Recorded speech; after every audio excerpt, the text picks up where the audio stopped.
vois, ce boulot, je l'ai fait, enfin, comme le frère algérien qui est là. Ah bon? Tu peux me voir à 20 ans de distance.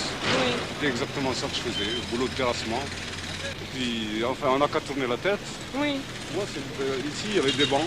Ah bon, là où ils sont Là. en train de tout démolir là? Oui, oui, alors le dimanche, c'était terrible, justement. Les mêmes Algériens qui travaillent sur les chantiers. Bon, ici, c'était des journées d'ennui, de pesante tristesse, où on pensait au pays, où les travailleurs étaient assis sur des bancs par groupe de 4, de 5, le plus souvent silencieux. Mais tu avais quel âge à l'époque? Oh, j'avais 18 ans. On peut dire qu'il y a eu, enfin, dans mon monde premier, il y a eu, bon, disons, l'institutrice française et ma mère, en perpétuel conflit d'ailleurs, parce que c'était deux mondes. Ma mère, c'est l'Algérie, bon, pieds nus à la maison, avec une longue robe, parlant une autre langue, et une autre langue, et puis l'institutrice, son talent haut, 20e siècle, pays dominateur, prestigieux, la France, enfin bon, c'est-à-dire, c'était vraiment le monde supérieur, si on veut, mais un monde encore lointain, dont je me rapprochais peu à peu, et au détriment du premier, forcément, parce que celui que je préférais, c'était le monde de ma mère, mais plus l'école m'intéressait, et plus fatalement, je me détachais de ma mère. Alors ça créait un conflit en moi, enfin, mais comme je disais, bon, dans la jeunesse, on assume que très souvent les conflits sans les comprendre. Ça a éclaté plus tard, mais bon. Ensuite, il y a eu un ordre, tout autre ordre de choses, c'est que bon, les événements qui allaient aboutir à l'insurrection, mais qui à ce moment-là n'avaient pas encore toute leur signification, ont éclaté pour moi dans mon cerveau d'écolier. Je me suis retrouvé avec des camarades étudiants à Sétif. Il y a eu un massacre, on peut dire. Moi, j'ai été emprisonné avec d'autres. Et on a failli être fusillé, etc., très vite. Quel âge tu avais? J'avais 15 ans. Il y a eu à ce moment-là une prise de conscience brutale, parce qu'en prison, et puis ensuite au camp de concentration, j'ai vu pour la première fois les gens du peuple. Je les ai vus de près, entre quatre murs, et je les ai entendus parler.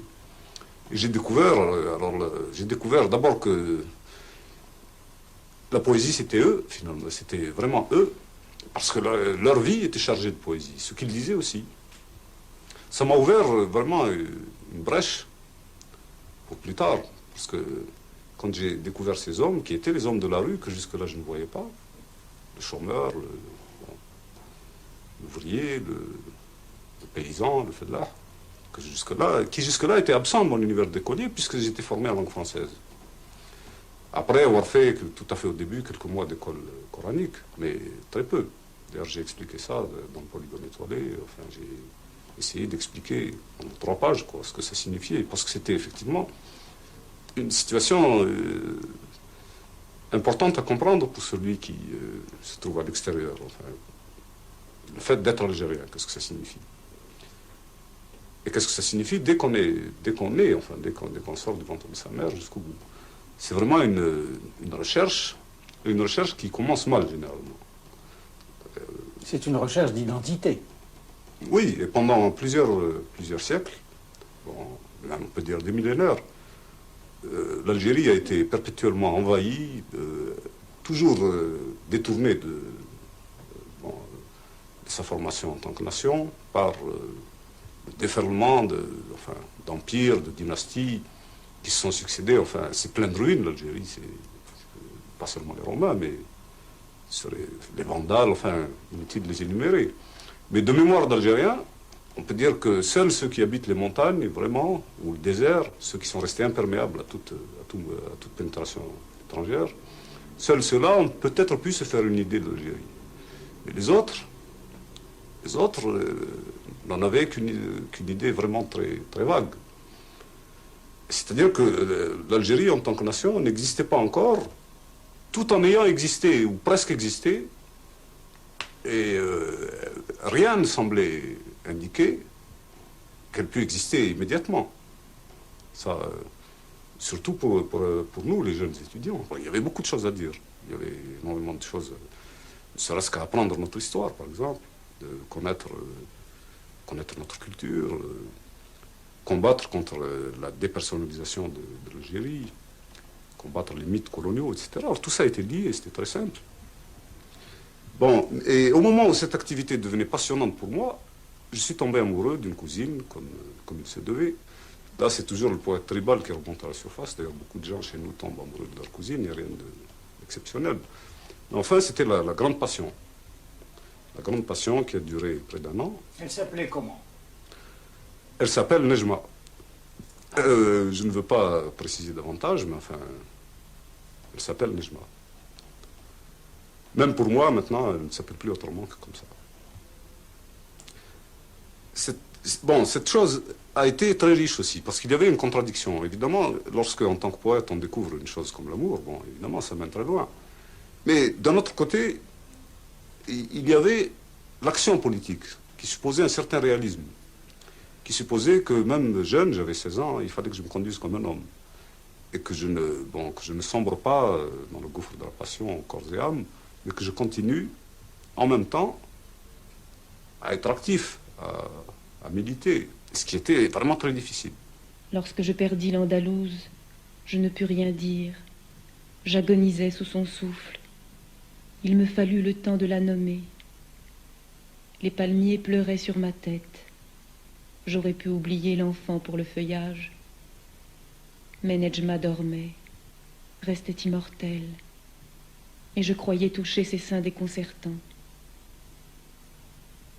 C'était à Beaune, au temps léger des jujubes. Nejma m'avait ouvert d'immenses palmeraies. Nejma dormait comme un navire. L'amour saignait sous son cœur immobile.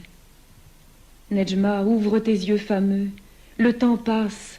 Je mourrai dans 7 et 7 ans. Ne sois pas inhumaine. Fouillez les plus profonds bassins. C'est là qu'elle coule, quand ses yeux ferment les nuits comme des trappes.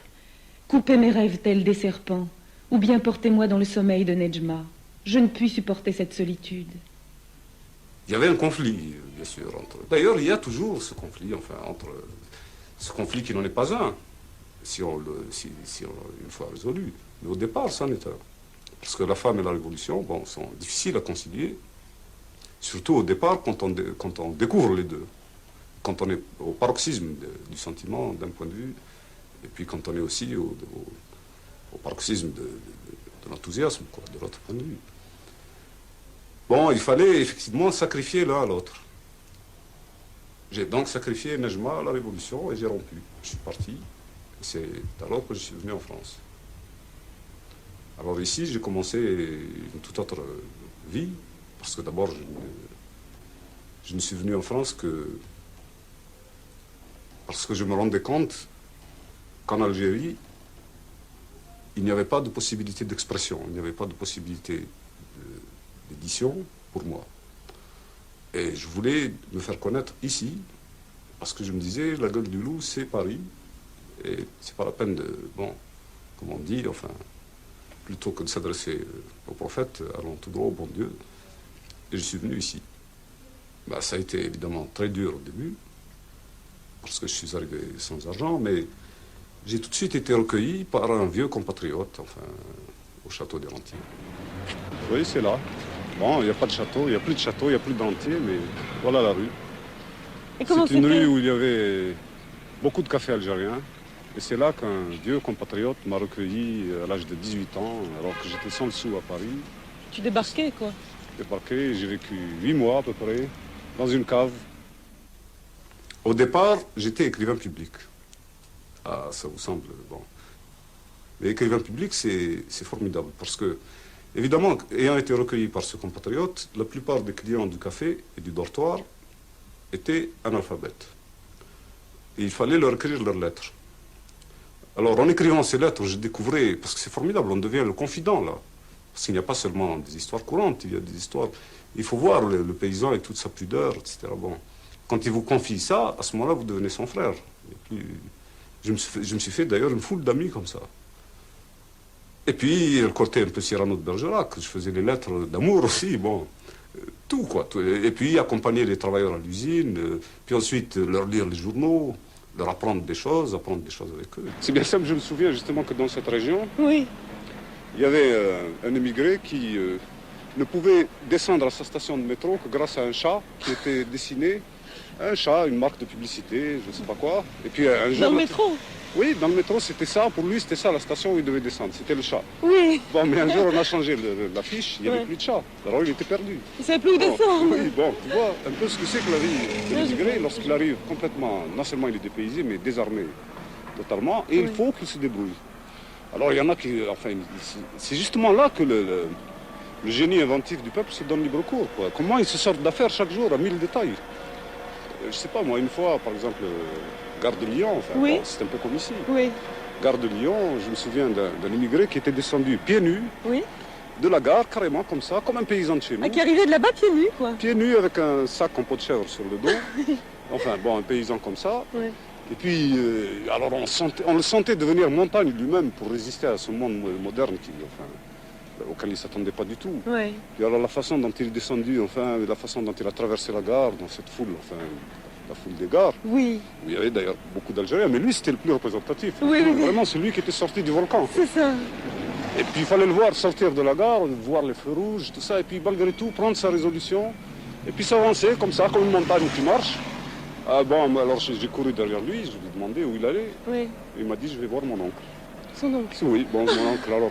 D'ailleurs, entre parenthèses, il y a une véritable géographie tribale de Paris, tu vois, par famille, par Ah, ils ont- des tribus entières. Ici, par exemple, ici dans le 13e arrondissement, oui. place d'Italie, Oui. c'est la petite Kabylie. En 1950, à la mort de mon père, j'ai abandonné le journalisme et je suis devenu docker à Alger. Ensuite, je suis tombé en chômage et je suis revenu en France. Ça, c'est le 3e séjour. Alors, au cours de ce 3e séjour, évidemment, j'ai eu un avant-goût, si on veut, de l'exil. Parce que l'exil total, je l'ai connu bien plus tard. Pendant des années, il fallait travailler parce qu'il y avait une famille en Algérie à nourrir. Et puis, d'autre part, il y avait le démon intérieur de la poésie, de la littérature qui continuait à travailler. Et il fallait donc essayer d'être publié. J'ai eu la chance de rencontrer des amis ici, de me faire des amis. Je ne les cite pas parce qu'ils sont nombreux, mais enfin, c'est grâce à ces amis, finalement, grâce à leur aide personnelle, que j'ai pu vivre et écrire. Donc, terminer, presque coup sur coup, le cadavre encerclé, Nejma. C'était en 1955, par là. L'insurrection venait d'éclater et il m'est devenu de plus en plus difficile de rester en France. Alors je suis parti en 1957. C'est alors qu'a commencé le véritable exil. Parce que tant que j'étais ici, je pouvais encore voir des Algériens. Il y en a beaucoup. Je n'étais pas réellement en exil. Mais lorsque je me suis trouvé en Italie, par exemple, pour la première fois, je suis resté 8 mois sans voir l'ombre d'un Algérien. Bon, là, c'était, d'autre part, apprendre notre langue et tout ça. Ça commençait déjà à être un peu l'exil, le vrai. Ensuite, en Allemagne, c'était encore beaucoup plus difficile. Je passe sur les différents pays. Et puis, on arrive à l'indépendance de l'Algérie. Folle espérance de tous les Algériens, d'abord de rentrer dans leur pays et d'y trouver à vivre, d'y trouver du travail.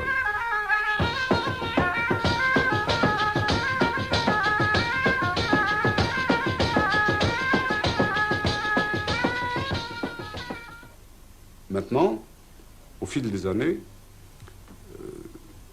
je peux dire que j'achève une vie d'émigré, si on veut.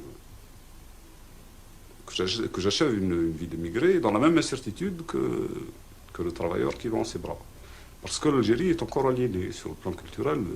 La culture algérienne ne s'est pas encore construite. Et pour la construire, il y a des orientations à prendre, il y a une politique à définir. Nous sommes au cœur du problème, là. Alors bon, maintenant, je continue, par exemple, dans le théâtre, je continue à essayer de créer des pièces de théâtre. Ici et à Alger. Parce que un problème qui semble inexistant, mais qui est énorme, c'est que j'écris en français, on me crée le plus souvent en français, mais les auditeurs, mon public, ce sont des gens de langue française, ce qui fait à peu près, disons, dans toute l'Afrique du Nord, au grand maximum, 10 000 personnes. Bien. Je veux sortir de ce cercle de lecteurs privilégiés. Je veux sortir de ce cercle de 10 000 lecteurs et je veux trouver mon public naturel. Le trouver, ça veut dire bon, pouvoir s'exprimer librement, être édité, etc.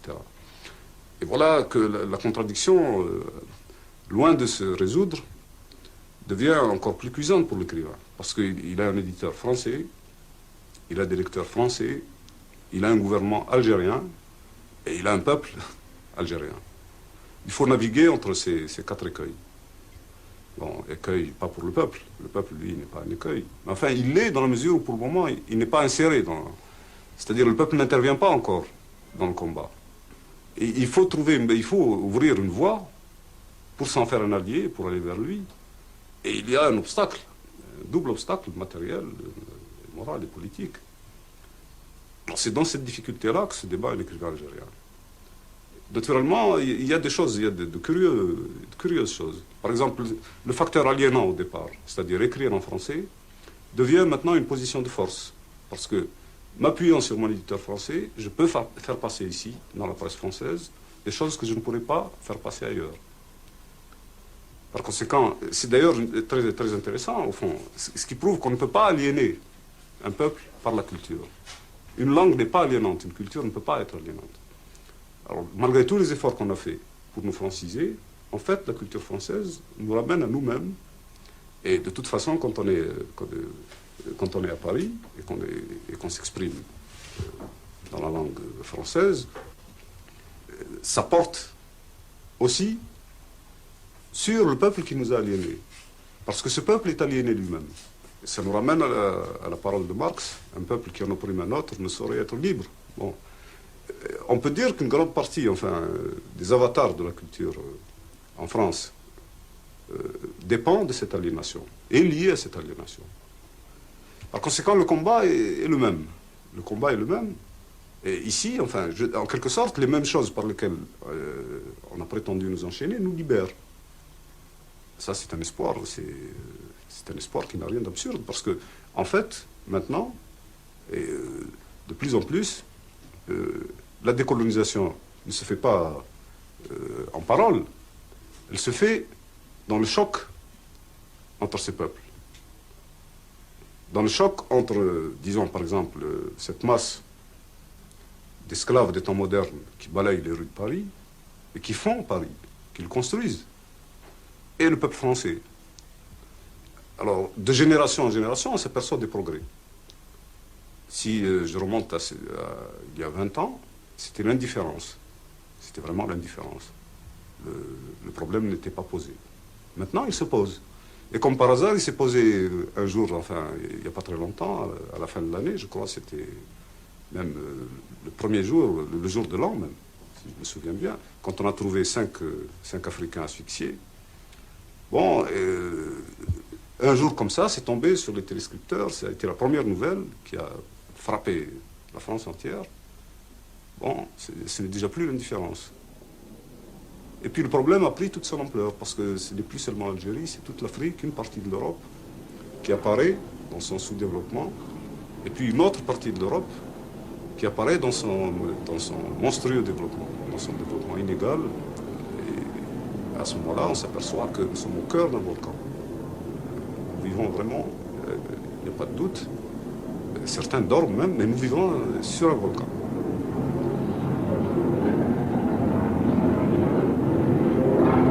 C'est ce volcan qu'il faut exorciser. Et de ce point de vue, bon, il y a, pour l'écrivain, lorsqu'il est placé dans une actualité, dans une situation, il n'a plus besoin, il n'y a plus de problème pour lui d'écriture. Son œuvre se fait, elle est faite. Mais il y a la tragique réalité qui ne s'est jamais posée aux écrivains, parce qu'on n'a jamais voulu qu'ils puissent même la poser. La condition matérielle de l'écrivain. De qui dépend-il? Qui le vend? Qui l'achète? Bon, c'est ça. Alors, un bouquin qui se vend 2000 balles, bon, l'auteur, on lui donne 10%, bon, les autres prennent 33% par là, 33% par ici. Bon, voilà déjà, vous voyez ce que c'est qu'un écrivain, c'est un aliéné. Seulement, c'est un aliéné vaniteux ou bourgeois. Alors, quand il est bourgeois, il a presque honte de se poser des problèmes pareils. Et puis, même s'il ne l'est pas, avec la vanité, le fait d'être écrivain, de pouvoir même se dire écrivain, ça noie le problème. Nous sommes en fait, enfin, la culture, la poésie, toutes ces choses-là sont menacées de mort à l'heure actuelle. Et sont en train de mourir. Alors, on ne voit pas bien les choses dans la presse, on ne voit pas se décanter les choses. Mais nous, on les voit très bien. Ceux qui font du théâtre ou du cinéma, ou ceux qui font ou les journalistes, voient très bien à quel point l'aliénation est grave. Et à quel point la culture, pour passer, ou des choses même très simples, de la simple vérité de tous les jours, pour s'affirmer, ont besoin de prodiges, de cabrioles souvent infamantes, enfin, désolantes. Nedjma est un amour de jeunesse. Dans votre œuvre, elle représente l'Algérie. Qui est en définitive Nedjma? Bien sûr, on ne peut pas expliquer. Il faudrait que je me mette à réécrire Nedjma si je devais vous l'expliquer maintenant. Parce que le symbole a l'air facile, comme ça, une femme, c'est l'Algérie, mais ce n'est pas si facile à expliquer. En tout cas, bon, on peut dire que Nedjma, au fur et à mesure que je l'écrivais, ce livre, c'était effectivement un livre à la recherche d'une femme et d'un pays. Il n'est donc pas étonnant que la femme ait incarné le pays. Mais ce n'est pas ça qui va vous donner une idée de la richesse de l'œuvre. Je crois que ce qu'il faut, là, c'est, malheureusement, il faut le lire. Il n'y a aucune théorie à faire là-dessus. Il faut le lire. Et c'est seulement en le lisant qu'on voit se dégager le symbole. Parce que le symbole est très fragile. Enfin, en appuyant lourdement sur tel ou tel aspect, on détruit une nuance. Et un symbole, ça se saisit dans un équilibre très fragile qui est donné par l'écriture. Bon, pour moi, je ne vous apprendrai rien d'intéressant si je vous disais que Nedjma, je vivais avec elle tous les jours. Si je prenais le tram, je la voyais sortir de la mer devant moi. Bon, c'est vrai, c'est obsessionnel. Bon, quand on porte une œuvre et qu'on veut vraiment aller loin, ça devient obsessionnel. Et naturellement, je voyais Nedjma partout. D'autant plus que je n'étais pas seulement amoureux. J'étais aussi... ou si on veut, j'étais amoureux non seulement de Nedjma, mais du pays tout entier qui était son pays, notre pays, mon pays, donc. Bon, c'est ça. C'est-à-dire que l'amour, effectivement, l'amour, bon, le fait d'être embrasé d'amour pour une femme, permet, dans ce même amour, enfin, de saisir, là, tout un peuple. Parce qu'il se trouve que les deux choses se passaient en même temps. Nedjma mangeait des fruits malsains à l'ombre des broussailles. Un poète désolait la ville, suivi par un chien sournois. Je suivis les murailles pour oublier les mosquées. Nedjma fit un sourire, trempa les fruits dans sa poitrine. Le poète nous jetait des cailloux devant le chien et la noble ville. Et les émirs firent des présents au peuple. C'était la fin du ramadan. Les matins s'élevaient du plus chaud des collines. Une pluie odorante ouvrait le ventre des cactus. Nedjma tenait son coursier par la bride, greffait des cristaux sur le sable. Je dis, Nedjma, le sable est plein de nos empreintes gorgées d'or. Les nomades nous guettent. Leurs cris crèvent nos mots ainsi que des bulles. Nous ne verrons plus les palmiers pousser vers la grêle tendre des étoiles. Nedjma, les chameliers sont loin et la dernière étape est au nord. Nedjma tira sur la bride. Je scellais un dromadaire musclé comme un ancêtre. Alors la femme la renvoie au pays, bien sûr. D'autant plus que c'est la partie sacrifiée, cachée du pays. Alors, bon, lorsque l'amour se produit, à ce moment-là, il a tendance à prendre... enfin, pour moi, il a eu tendance à prendre la femme pour noyau, même quand elle n'était pas présente. Elle est d'autant plus présente, d'ailleurs. Et c'est justement c'est ce qui fait que Bon, très souvent, vu par exemple de l'Occident, on imagine la condition de la femme d'une façon fausse. Parce qu'on ne voit que son aliénation économique, bon, et sociale, mais on n'imagine pas sa présence. Or, une femme ne peut pas être exclue. C'est impossible. La femme ne peut pas être exclue d'aucune société. Ce qu'il y a, c'est que la présence de la femme algérienne est autre. C'est une présence cachée, occulte, qui agit d'ailleurs avec force. Et qui d'ailleurs, enfin bon, si on fouille bien, alors là c'est affaire de psychiatre, si on fouille bien, on trouve chez tout Algérien une prédisposition à une espèce d'amour coupable même. Parce qu'on est coupable vis-à-vis de sa mère. Déjà, lorsqu'on est tout petit, on se conduit avec sa mère comme un tyran. On veut la posséder exclusivement pour soi. On veut s'en faire aussi le défenseur et le gardien. Il y a l'honneur, il y a toutes ces vertus ancestrales, bon, tribales, qui ont un côté positif, mais qui, de toute façon, lorsque l'homme est conscient et qu'il sait que sa mère est sacrifiée, qu'il comprend que ses sœurs vont l'être, et qu'il n'y a pas de raison pour que ce ne soit pas toujours ainsi, il se sent coupable. Bon, et de la culpabilité à l'amour, il n'y a pas loin, déjà. Nejma a une mère française. Oui, alors là, il y a toute une symbologie. C'est-à-dire qu'en voulant, en quelque sorte, en donnant à Nejma une mère française et des origines juives, j'ai voulu montrer les deux extrémités du compas. C'est-à-dire que l'Algérie a des origines à l'infini, enfin, des origines très riches qu'on ne peut pas... De même qu'on ne pouvait pas dire Algérie française, de même on ne peut pas dire Algérie arabe ou Algérie musulmane. L'Algérie tout court, c'est beaucoup plus vaste que tout ça. C'est cette Algérie tout court, bon, qui est le mystère. C'est pour ça que Nejma vous renvoie aux ancêtres. Bon, Nejma renvoie aux ancêtres pour moi, parce que n'oubliez pas que je suis le produit d'une société tribale. Et que par conséquent, le cousin, chez nous, a toute une résonance qu'ici. Ici, il a perdu cette charge affective qu'il a encore là-bas. Pourquoi? Parce que la tribu est un monde familial. La tribu, c'est une grande famille, et immense. Et Nejma, appartenant à ce monde-là, il est tout naturel qu'elle me renvoie aux ancêtres. Parce que finalement, Nejma est prise entre la tribu et la nation. Bon, les quatre militants qui sont tous les quatre amoureux d'elle, et qui sont des amis d'ailleurs, qui sont des militants, bon, ont pour mission, même s'ils ne le savent pas, de l'amener à la nation, de l'amener à la vie nouvelle. Mais par contre, elle, de son côté, ne se sent pas armée pour cette vie. Elle ne peut pas vivre la vie de la nation encore. Elle est dans ce drame, justement, de ne pas pouvoir y arriver.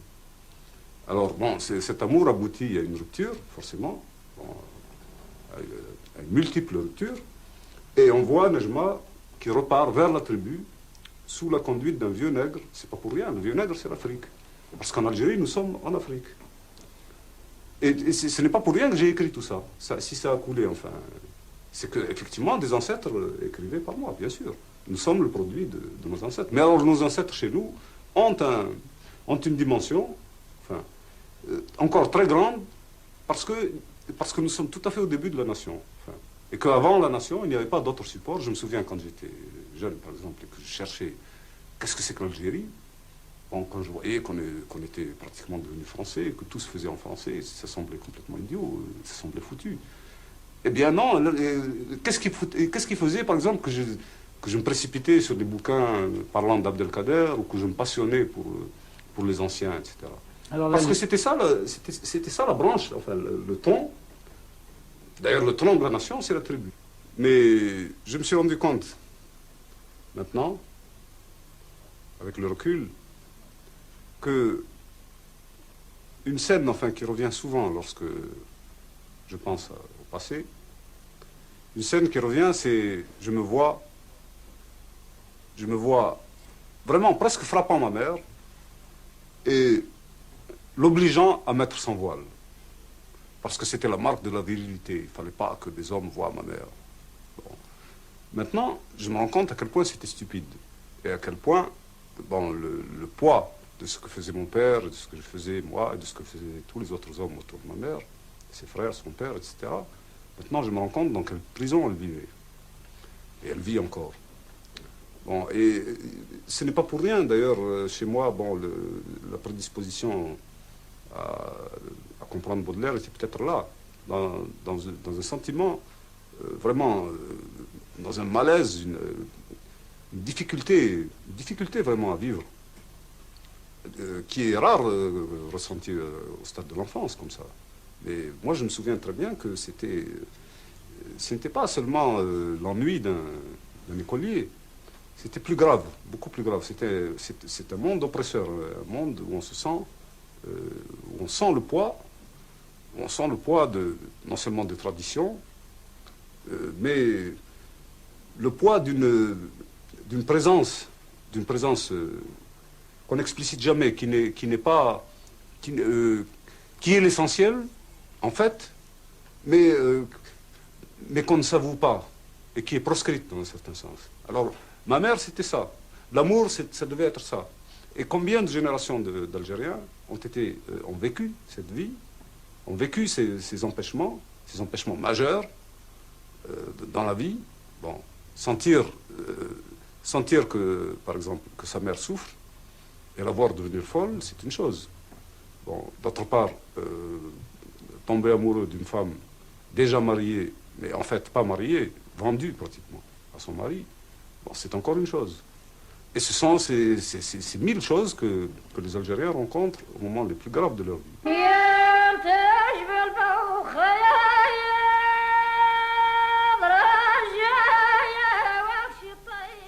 C'est pour ça que Nedjma est devenue folle dans votre œuvre? Oui, bon, dans mon œuvre, il y a cela. Il y a le fait... D'ailleurs, il n'y a pas longtemps, j'ai rencontré la réincarnation de Nedjma, si on veut, à Alger, c'est-à-dire une femme qui avait les 2 pieds coupés, parce qu'elle a eu les pieds gelés à cause du froid. Une femme qui a été maquisarde, tout ce qu'on veut, bon, dont le fils est devenu fou, et qui était venu à la recherche de son fils, qui avait fait 400 km pour le voir dans le centre d'orphelins. Bien. Ben, cette femme qui vraiment marche à 4 pattes, et qui fait 400 km, portée par les uns, abandonnée par les autres, elle devient folle. Et son fils est fou. Et d'ailleurs, j'ai essayé de faire un film, d'ailleurs, pour montrer les 2 images, elles sont insoutenables. Et c'est ça l'Algérie. C'est encore ça. Et c'est vraiment la tragédie. Alors dans La Femme sauvage, bon, Nedjma devient folle parce qu'il n'y a pas d'autre issue. Il n'y a pas d'autre issue. Je ne peux pas montrer, si on veut, enfin, écrivant comme j'écrivais, et étant ce que j'étais, elle ne pouvait finir que folle ou assassinée. D'ailleurs, elle est folle et elle est assassinée.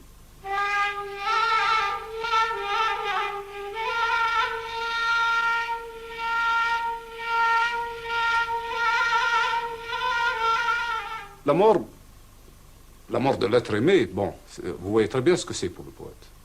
Ce n'est pas difficile à imaginer. Mais je veux dire là que ce n'est pas une mort individuelle. C'est-à-dire que là, le poème d'amour se charge de significations explosives, de significations partisanes, que des Grecs, par exemple, autrefois, auraient pu comprendre.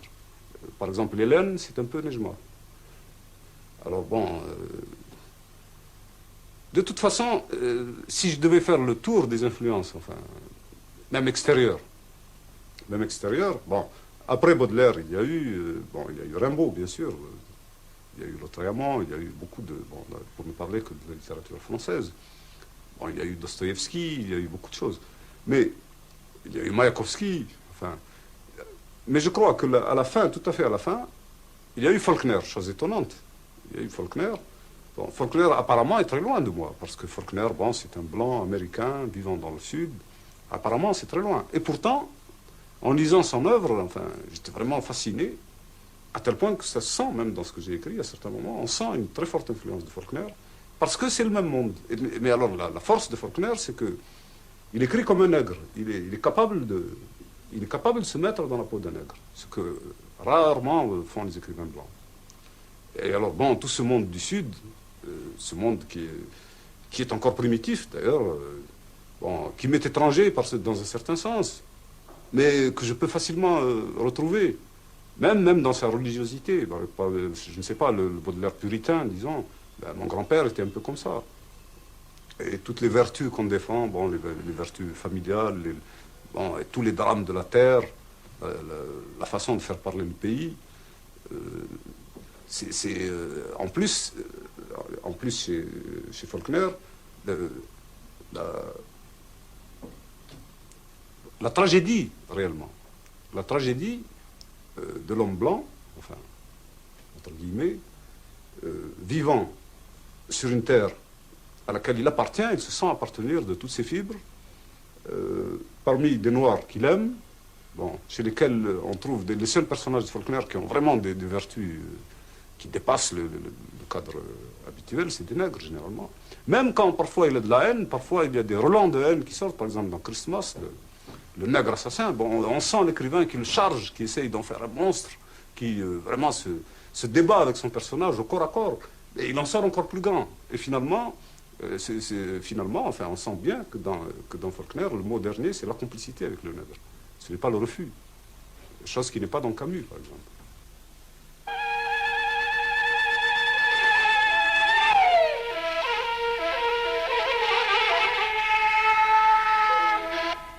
Tradition orale, tradition écrite.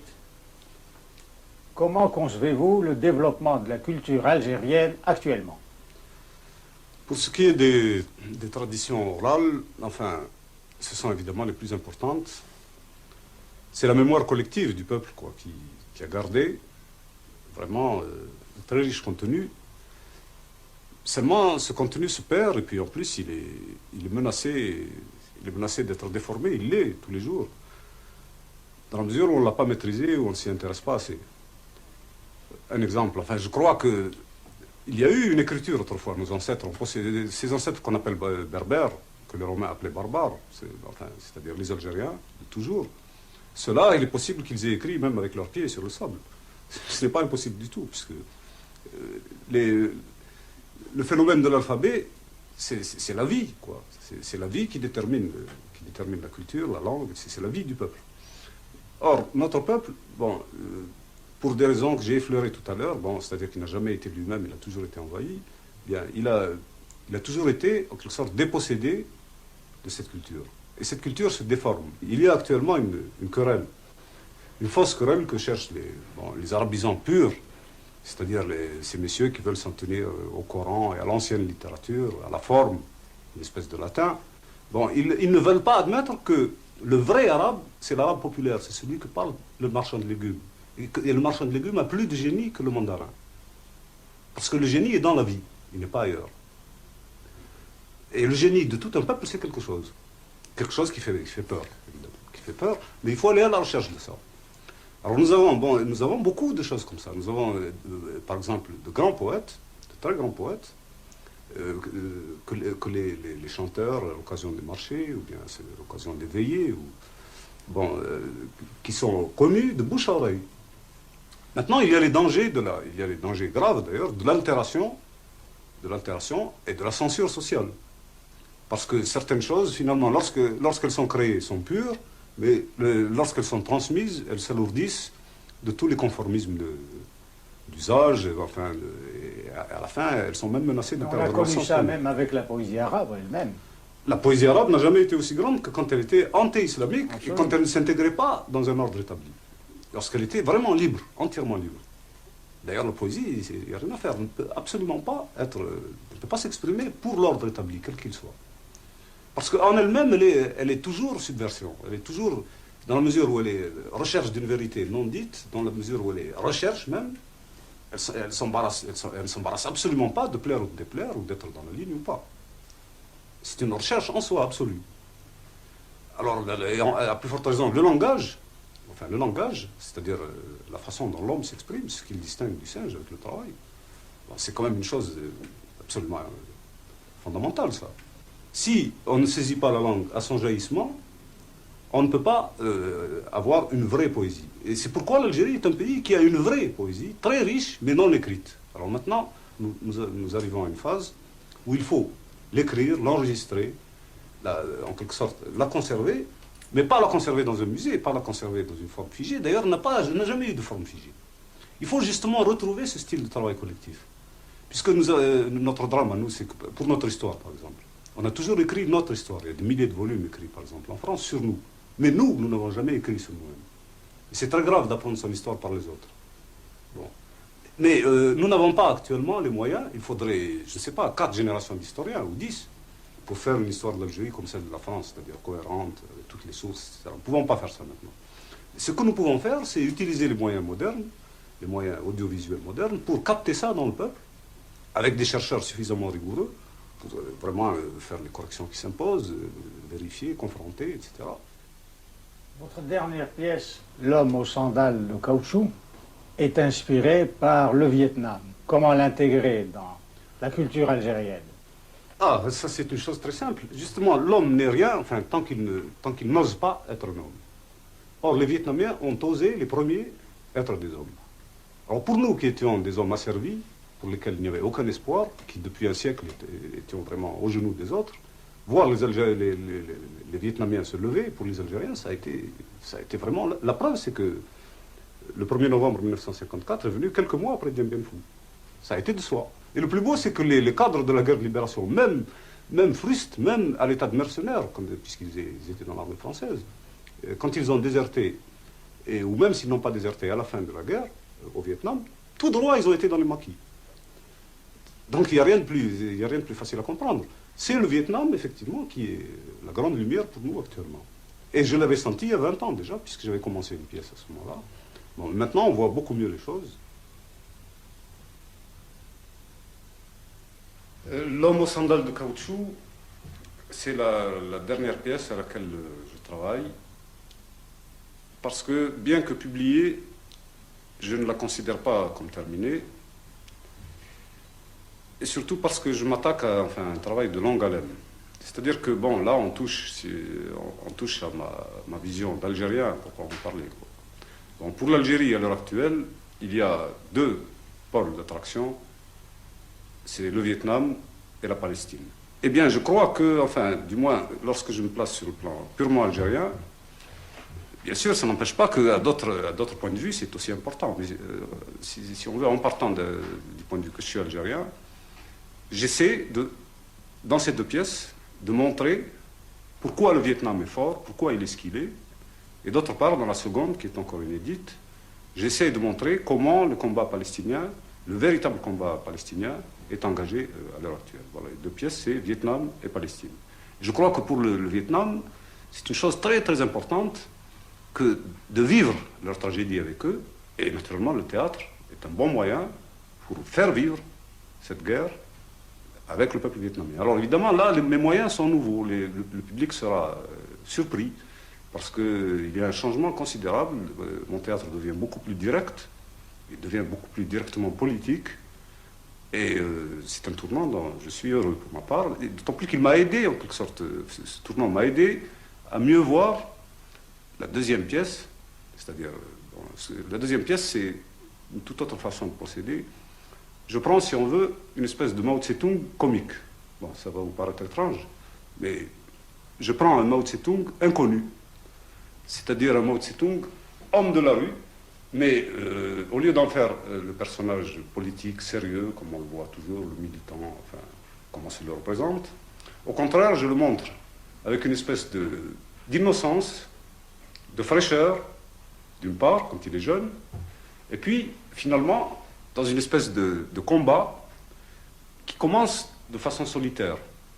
Parce que dans les conditions de l'Orient arabo-musulman, à l'heure actuelle, les Mao sont des gens encore solitaires.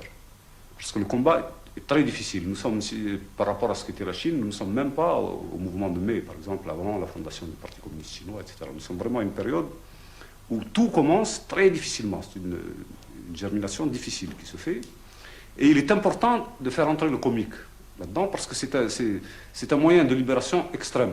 Alors, donc, le personnage, le balayeur dont je vous ai parlé tout à l'heure, qui est Ho Chi Minh d'un certain côté, vu d'une certaine façon, c'est Ho Chi Minh, vu d'une autre façon, c'est un balayeur comique qui est à la fois juif et arabe. C'est les 2 prophètes balayeurs, Mohammed et Moïse, qui balayent ensemble sur la Terre Sainte. Et c'est l'histoire de leur conflit qui débouche sur leur unité de combat. Voilà. Bon, alors dit comme ça, évidemment, ça n'apporte rien. Il faut Dans évidemment quel but faire- vous réduisez les grands hommes de l'histoire? Je ne crois pas que ce soit une réduction. Je crois que c'est un enrichissement, au contraire. Les voir comme ça, c'est beaucoup mieux, parce que finalement, les gens se représentent très mal ce qu'on appelle les grands hommes. À l'heure actuelle, bon, quand on parle, ne serait-ce que de Staline, pourtant, qui était vivant il y a peu de temps, qu'est-ce que c'est pour les gens, Staline? Finalement, c'est devenu peu de choses. Mao Tse-tung, même, alors qu'il est encore vivant, et même Ho Chi Minh, bien que, alors lui, enfin, voilà, c'était un homme extrêmement présent, même lui, on finissait par ne plus très bien savoir ce que c'était, et par en faire une idole. La preuve, c'est qu'il a toujours refusé, enfin, il a toujours refusé une statue, etc., mais à peine était-il mort que la tentation était là et qu'on lui érigeait des statues. Justement, ces grands hommes, alors il y a une fausse façon d'admirer Mao Tse-tung, c'est d'en faire le grand chinois immuable, et il y a une façon fraternelle d'admirer Mao Tse-tung, c'est d'en faire un balayeur comique, tout simplement. Il n'y a pas là de réduction, mais au contraire, une remise en circulation, une résurrection. En quoi il est comique? Il est comique parce que le comique, dans une certaine mesure, est un acte de destruction nécessaire. Aussi nécessaire que le tragique en tant que préparation de cette destruction.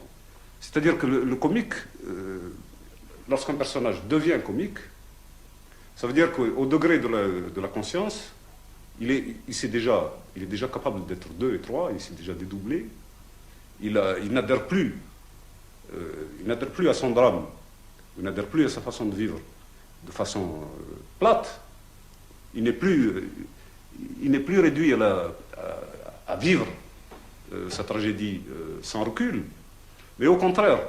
D'ailleurs, on n'est jamais si comique que dans une situation tragique. Charlot, par exemple. Et au fond, c'est toujours le même homme qui est en question, il n'y a pas de doute. Mais c'est une autre facette de l'homme.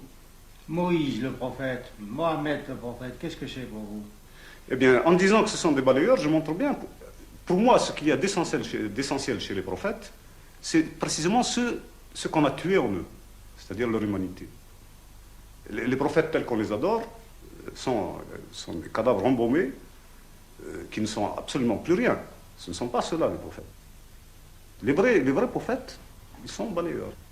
Alors il ne faut pas seulement les voir dans le geste de balayer, mais il faut voir aussi qu'ils portent la parole. Parce que ces hommes, justement ces balayeurs à proprement parler, dès qu'ils quittent leur balai, ce sont eux qui ont quelque chose à dire.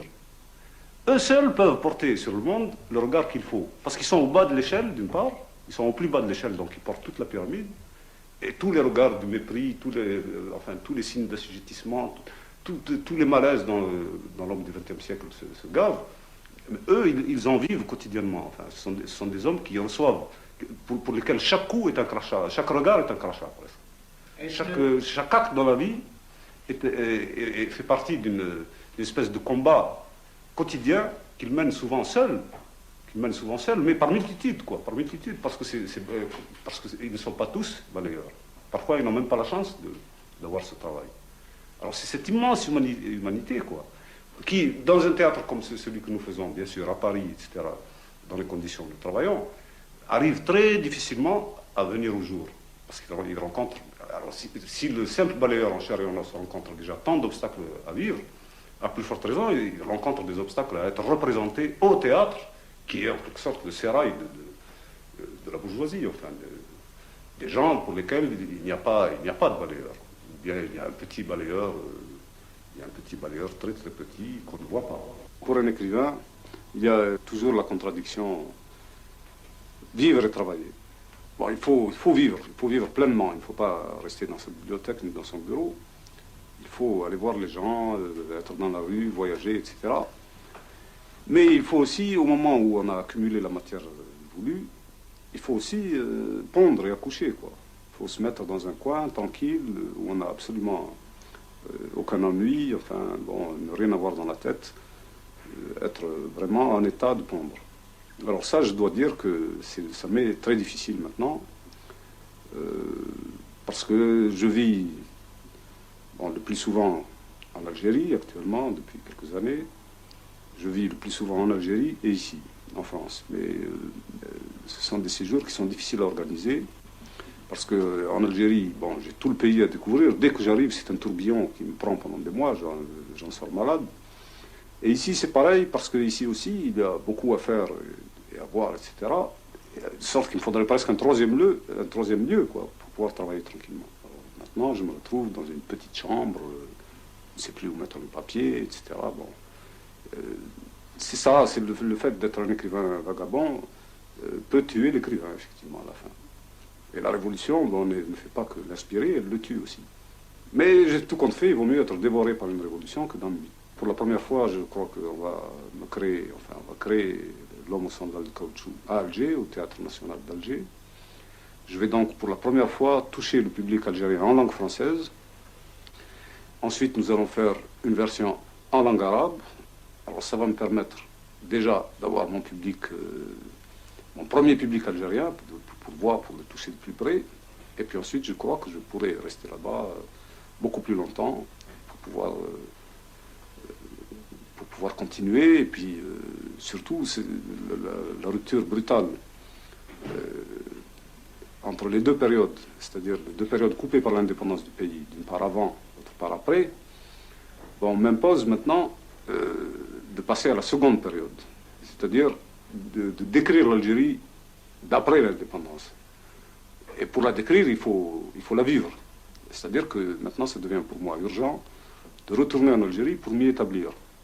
Mais pour m'y établir, non pas d'une façon comme ça, toute bête, stable à Alger, non, mais aller au douar et circuler. Bon, alors là, de nouveau, je ne vois pas venir encore la grande halte qui me permettra d'accoucher tout ça.